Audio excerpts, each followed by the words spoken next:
반갑습니다. 빵식입니다. 진실만을 전해드리는 빵식이TV. 아직까지 구독 안 하신 분들은 구독 버튼과 좋아요 버튼, 그리고 여러분들의 소중한 댓글이 많은 힘이 됩니다. 또한 멤버십 정기 가입과 영상 아래에 환호 버튼을 누르셔서 저를 도와주시는 방법이 있습니다. 자, 멤버십 가입은 영상 아래에 가입 버튼을 누르셔서 진행하시되, 모르시면 가까운 핸드폰 매장을 가시면 바로 해주신다고 하니까 참고하시고요. 항상 진실된 방송을 제작해서 여러분들께 전해드리도록 노력하겠습니다. 감사합니다. 그래서 기소가 돼서 피의자 신문이 된 인간들을 죄다 승진을 시켜가지고 니들이 저지른 사건 니들이 알아서 뭉개, 이런 식으로 아주 관용을 베풀고 자빠진 겁니다. 이게 제대로 된 국가 시스템인지 문재인에게 묻고 싶습니다. 반갑습니다. 빵식입니다. 자, 여러분, 오늘 주말인데 날씨가 무지하게 좋습니다. 날씨는 좋긴 한데 또 무지하게 더워요. 숨이 턱턱 막힙니다. 저는 원래 더위도 잘 타고 추위도 잘 타고 둘 다 그냥 다 싫어요. 봄, 가을이 참 좋은데 요즘에는 이 오존층이 파괴가 돼서 그런지 봄, 가을이 없어요. 여름, 가을 바로 겨울로 넘어가. 참 예전에 사계절 이 대한민국이 참 별의별 게 다 안 좋습니다. 자, 올해 여름은 또 어떻게 견뎌야 될지 이거 벌써부터 걱정이 되네요. 오늘 코로나 확진자부터 빠르게 말씀드리고 본론으로 들어가겠습니다. 자, 오늘 코로나 확진자는 어제 주말이라서 평소보다 한 절반 수준도 안 되게 검사를 하죠. 그렇기 때문에 556명이 나왔고요. 국내 변이 바이러스 감염자는 역학적 연관자를 포함해서 약 한 4천여 명까지 확산이 된 것 같고요. 항상 말씀드리지만 검사를 제대로 안 해서 그렇지 이보다 훨씬 많은 수의 확진자가 계실 것으로 예상합니다. 자, 공수처가 또다시 주제를 모르고 설치고 있는데요. 이 윤석열이 총장직을 던지고 나름 소신 있게 해왔다라고 느껴지는 이 조남관 대행 대신 이 문재인이 임명한 김호수가 검찰총장으로 임명된 이후에 또다시 공수처가 고개를 쳐들고 있는데, 여러분들도 아시다시피 얼마 전까지만 해도 이 공수처장인 이 김준옥도 검찰의 조사를 받았고 이 공수처의 주요 인사들이 검찰 조사를 받은 적이 있었습니다. 그런데 김호수 체제로 들어서면서 이 공수처가 희한한 짓을 또다시 하고 있죠. 공수처가 불법 출금에 연루된 이성윤이를 비롯한 검사 3명, 자기들이 수사를 하겠다라고 공수처의 사건을 이첩하라고 검찰에 요구했다라는 겁니다. 자, 장난하는 것도 아니고 뭐 폭탄 돌리기 합니까? 줬다 뺏었다, 줬다 뺏었다. 이 공수처가 이래서는 안 되는 겁니다. 예를 들어서 정권마다 임기 말에 이런저런 문제점들이 드러나면서 검찰이 캐비넷을 활짝 열고 사건을 수사하고 기소하고 감옥에 넣고 뭐 이런 식이었는데, 공수처는 검찰이 수사하고 있는 사건을 지들 마음대로 이리 가져와, 그리고 마음대로 사건을 뭉개버릴 수가 있다는 겁니다. 한마디로 문재인의 하수인들, 이 민변들로 구성이 된 이 공수처는 무소불위의 막강 파워로 문재인이 시키는 대로 검찰이 내 비리 수사하니까 저거 가지고 와서 뭉개버려, 이러면 네 알겠습니다, 그리고 사건을 뭉개버릴 수가 있다는 겁니다. 그러려고 공수처를 만든 거죠. 검찰개혁은 그저 저들의 명분일 뿐이고, 검찰개혁을 정말 하려면 굳이 이렇게 할 필요 없죠. 핀셋으로 잘못된 부분들만 고치고 도려내면 되는 거예요. 이런 검찰 위에 또 다른 무소불위의 권력기관을 만들 필요가 없다라는 겁니다. 지난 2019년 이성윤 당시 반부패 강력 부장과 함께 근무를 하면서 김학의 전 법무부 차관 불법 출금 금지 사건, 이 수사에 외압을 행사한, 그러니까 지난 3월 수사 중이던 이 지검장 사건을 공수처에 이첩을 하면서 문 지검장 사건 등도 함께 넘겼었는데, 공수처는 당시에 수사 여력이 없어서 이런저런 핑계를 대고 사건을 폭탄 돌리기 하듯이 검찰에 재이첩을 한 바가 있습니다. 당시 공수처는 수사 후 사건을 다시 돌려보내달라 이렇게 요청을 했는데, 검찰이 공수처의 이런 요청을 거부를 했고요. 이성윤을 직접 기소를 해버렸습니다. 이른바 공수처가 주장한 기소권 행사 유보부 이첩이라고 하는데, 이것 때문에 그동안 공수처와 검찰이 갈등을 빚고 있었는데, 제가 봤을 때는 검찰의 총수가 된 이 문재인의 하수인 노릇을 제대로 해왔던, 그리고 또 하겠다라고 약속하고 깜도 안 내는 사람이 검찰총장이 됐지 않습니까? 그런 김호수가 자신을 검찰총장으로 임명해준 아주 감사한 문재인에게 대단히 고마운 마음으로, 아니죠, 미리 다 각본이 짜여져 있던 거죠. 너 이렇게 그러니까 시켜줄게. 할 거냐? 네, 하겠습니다. 그래, 그럼 해줄게.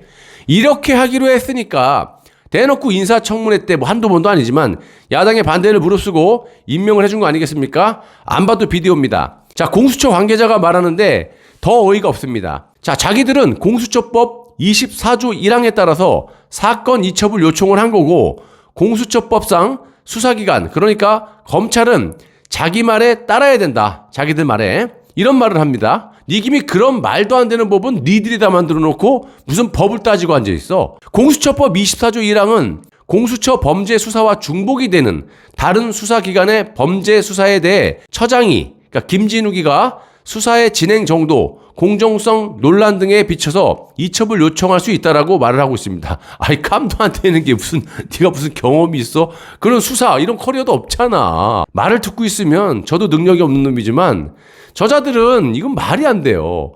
자, 어렵게 말할 것도 없고요. 쉽게 말씀드리면 법도 지들이 원하는 대로 만들어 놓고 또 지들이 이 사건을, 그러니까 문재인에게 불리한 사건들의 사건 번호를 딱 붙여놨기 때문에 자기들이 판단해서, 김진욱이가 판단해서 문재인 정권에 해가 될 만하다라고 판단이 되면 가지고 와. 그리고 우리가 바로 뭉개버릴게. 그런 얘기를 하는 거예요. 뭘 어렵게 얘기해. 검찰 개혁보다 이제는 공수처 개혁을 해야 될 판이에요. 예? 자, 삼척동자도 알만한 이야기지만 공수처는 자유민주주의 체제, 이 대한민국에서 있어서도 있을 필요도 없는 단지 그냥 문재인을 위한 무소불위의 권력기관이고 막말로 고위공직자를 수사한다라고 말은 하고 있지만 국민들도 중국 공산당 인민들처럼 우리 대한민국 국민들을 통제를 할 수가 있다는 겁니다. 왜 그러냐고요? 자, 간단하게 제가 쉽게 이해를 들어보면 공수처가 직접 국민들을, 그러니까 마음에 안 드는 유튜브 하나를 때려잡으려고 하는데 자기들이 직접 잡아넣기는 말이 안 되잖아요. 고위공직자가 아니니까 우리가. 그러니까 검사 하나를 딱 붙잡아가지고 너 우리가 탈탈 털어갖고, 물론 뭐 털 능력도 없지만 아무튼 우리가 널 털어가지고 너 감옥에 갈래?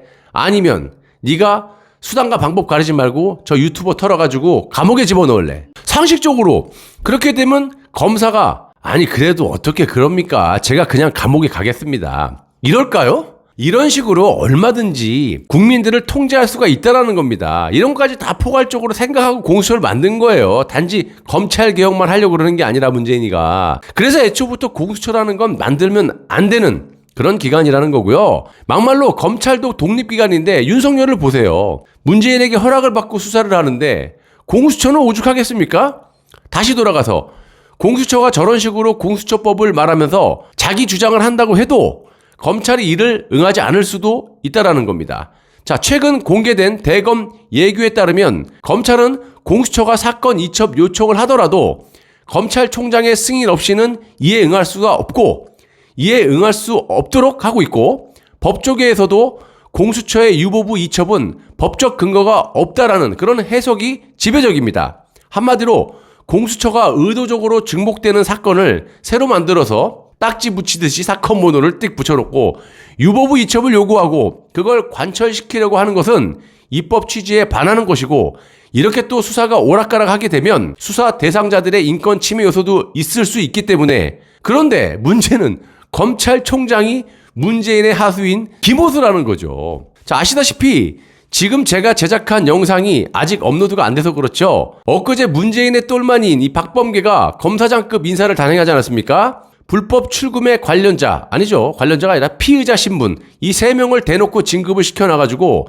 이 사건에 대한 3중 봉쇄 인사를 해놓은 데다가 공수처까지 저러고 있으니까 이 사건이 제대로 수사, 그리고 수사 결과가 나오겠습니까? 거기에 그동안 불법 출금 사건을 수사 지휘해왔던 오인서 수원고검장도 이 사건의 핵심 피의자인 이강철 청와대 민정비서관 기소를 승인하지 않고 한술 더 떠서 김호수를 검찰총장으로 임명을 해놓고 이를 김호수에게 미루는 것에 대한 그런 불만으로 사표를 던졌기 때문에 이놈의 수사가 제대로 되겠냐 이 말입니다. 한마디로 이 정권은 전 세계에서 유례없는 지들이 범죄를 저지르고 범죄를 저지른, 그래서 기소가 돼서 피의자 신문이 된 인간들을 죄다 승진을 시켜가지고 니들이 저지른 사건 니들이 알아서 뭉개, 이런 식으로 아주 관용을 베푸고 자빠진 겁니다. 이게 제대로 된 국가 시스템인지 문재인에게 묻고 싶습니다. 말해봐야 입만 아프지만.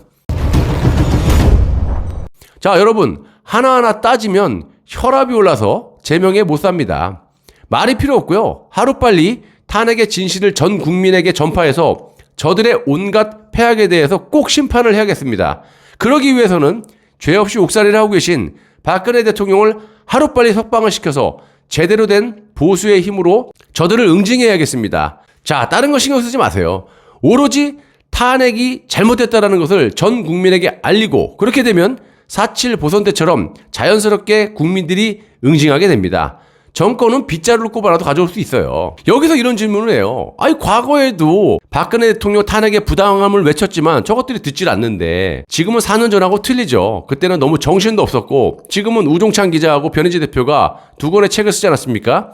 당시 박근혜 대통령 탄핵 전국 때 조작된 날조 수사, 언론사, 판사, 검사들 실명까지 다 기재가 됐고 아무 말 못하고 지금 재판도 증인도 안 나오고 판사들도 도망다니는 그런 입장이 완전히 180도 바뀐 상황이 돼버린 거예요. 그렇기 때문에 제가 방송하는 거를 여러분들에게 전파를 하면 판단은 전 국민들이 그냥 국민들이 하는 거예요. 팩트를 가지고 저들을 무찔러야 됩니다. 자, 에너지를 어디다 쏟아 부어야 나라가 바로 설지 잘 판단하시기를 간곡히 부탁드리고요. 저는 현명하신 여러분들을 믿겠습니다. 감사합니다.